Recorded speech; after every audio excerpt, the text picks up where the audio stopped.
Una noche lluviosa del mes de junio del año 1960, Carlo Vidal regresaba a su casa pegadito a las paredes de las viviendas de la avenida Sabana Larga, evitando que la pertinaz llovizna le mojara, cuando súbitamente se encontró con Rogelio, un antiguo amigo vecino de su hogar, quienes habían crecido juntos en la misma barriada del Ensanche Osama, en la calle Club de Leones.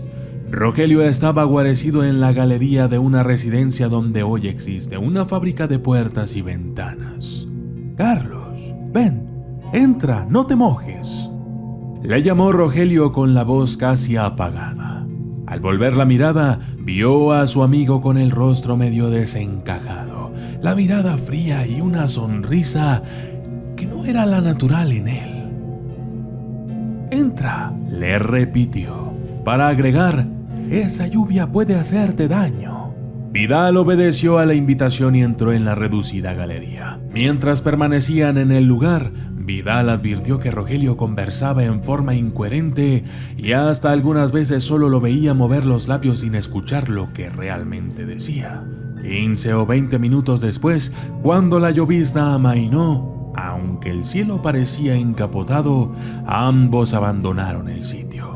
Caminando a paso largo llegaron a la calle Club de Leones, pero Rogelio, como Carlos, no dobló con destino a su casa, sino que continuó derecho hacia la avenida Las Américas.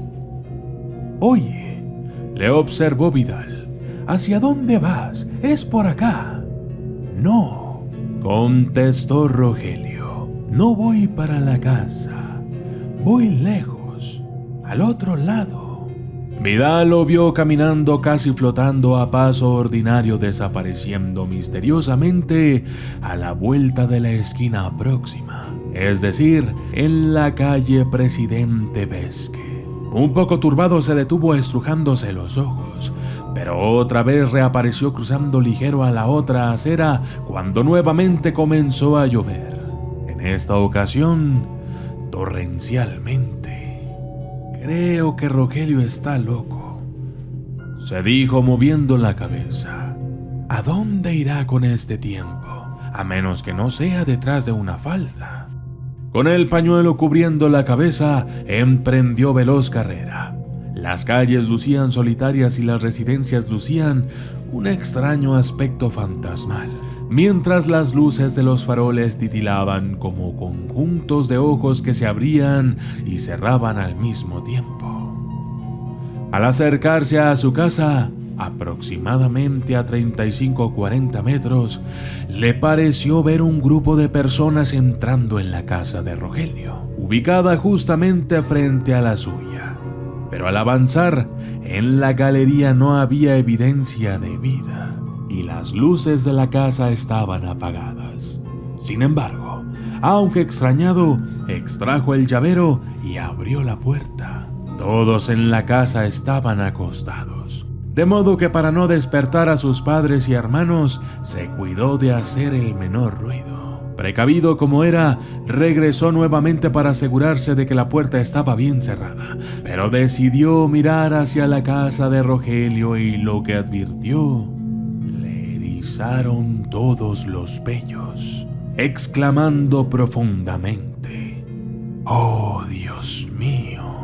Todas las luces de la casa estaban encendidas, la puerta de par en par, y en medio de la sala había un sarcófago con 4 velas extrañamente brillantes. Pero en el salón no había nadie. Desorbitando los ojos, retrocedió visiblemente alarmado, dispuesto a llamar a su familia. Pero cuando nuevamente dirigió la mirada hacia la casa, todo se encontraba a oscuras como antes. Entonces le pareció escuchar la voz de Rogelio llamándolo desde la calle en medio de la lluvia. Cerrando la puerta lentamente, siempre cuidándose de no hacer ruidos, trató de desvanecer aquella extraña visión e irse a la cama. Pero luego de acostarse escuchó otra vez la voz de Rogelio llamarle repetidamente: «Carlos, Carlos, me voy lejos, muy lejos». La lluvia misma al golpear el techo tenía un toque fúnebre y extrañas voces y conversaciones lejanas parecían originarse en el traspatio y en la calle, mientras la voz de Rogelio continuaba llamándole. Carlos, Carlos, me voy lejos, muy lejos, me voy lejos, muy lejos. Esa noche Vidal no durmió, sentía sacudidas de la cama. Pasó en los pasillos hasta la habitación, luces que cruzaban como relámpagos y voces lejanas en medio de aquel pandemonium de la lluvia. El sonido de la lluvia era como un misésere fantasmal que llegaba de otros mundos.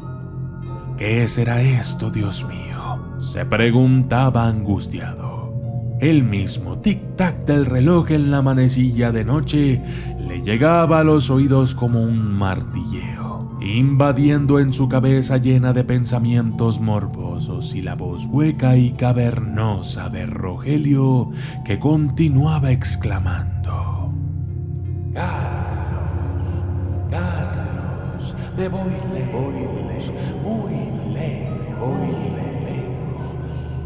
Experiencia como esta que nos revela el mismo protagonista no sucede por el mero capricho de una situación psíquica, ni son percepciones fruto del morbo imaginarios o por mala digestión, según la creencia tradicional. Los encuentros, avistamientos, visiones, sueños, objetos que se movilizan misteriosamente, voces o conversaciones sin que veamos de dónde provienen, tienen motivos trascendentales. Son el efecto de una causa con su epicentro en ese mundo maravilloso, invisible que nos rodea.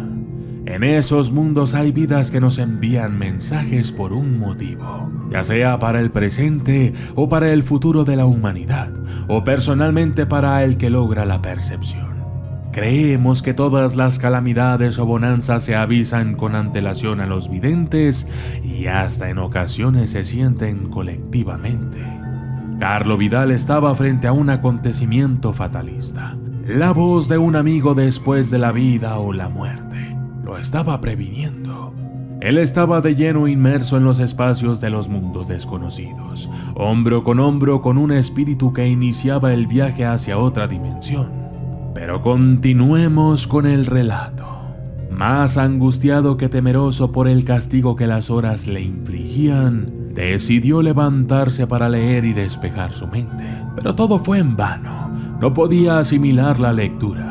Las lluvias, los relámpagos intermitentes en sucesivas oleadas lumínicas se manifestaban en él con fúnebres presagios y, aunque no era hombre supersticioso capaz de interpretar cosas o efectos extrasensoriales, estaba teniendo estos pensamientos. Sumido en la desesperación, caminó hacia la galería impulsado por un vehemente deseo de ver. De pronto, el panorama que tenía a la vista se convirtió en un cementerio lleno de cruces y tumbas y flores, y la idea de la muerte cruzó por sus pensamientos como uno de los relámpagos de la noche. Caía la lluvia y observaba la casa de su amigo. Ah, es la casa de Rogelio. ¿Pero por qué? Mirándola bien a través del cristal acuoso de la lluvia, le parecía entonces un mausoleo. Todo era una fusión tétrica hecha para él y nada más que para él. ¿Qué importancia tenían esas visiones premonitorias? ¿Qué significado personal contenía todo aquel espectáculo que se proyectaba en su mente?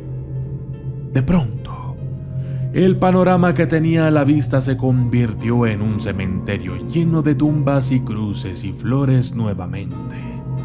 Entonces pensó: alguien va a morir. Puede ser Rogelio, tal vez yo, quizá un familiar cercano. Se ha dicho con frecuencia que este tipo de pensamientos o sueños representan en particular un estado anímico o psicológico en el que se encuentra la persona. Puede estar agotado o pasar por un periodo de depresión de alguna clase, pero en esta ocasión no. Carlos Vidal estaba anímico y psicológicamente saludable. solo que había un espíritu irradiando a su alrededor, comunicándose con él en el lenguaje propio de ellos. Por fin, la lluvia amainó y el día asomó sobre la faz de la tierra.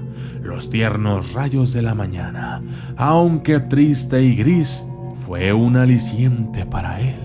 En el momento en que les narraba a sus padres la terrible noche que pasó, llamaron a la puerta. La noticia le partió en dos mitades el sentimiento. Su amigo de la infancia, Rogelio, había muerto a las 4 de la madrugada en el hospital a donde fue llevado la noche anterior, víctima de un derrame cerebral fulminante. La interrogante se estremece. Todo indica que ya en estado de coma, cercano a la muerte, Rogelio le llevó a su amigo el mensaje de su partida hacia otra dimensión. Y yo soy el documentalista. Y esto fue El fantasma de mi vecino.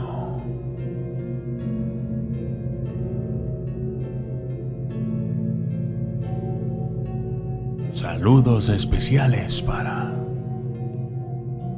Gregory Antonio Iscala Caicedo, Nathan Muñoz González, Román Alonso, Ezequiel Gambard, Cruz Solís, Jesús Gonza, Rodrigo González, Gonzalo Hernández, Jared López, Carlos Mus, José Robles, Saúl Rubio, Isabel Macías, Julieta Ávila, Karen Saavedra, José Velázquez, Yeselin y Ramseli Led.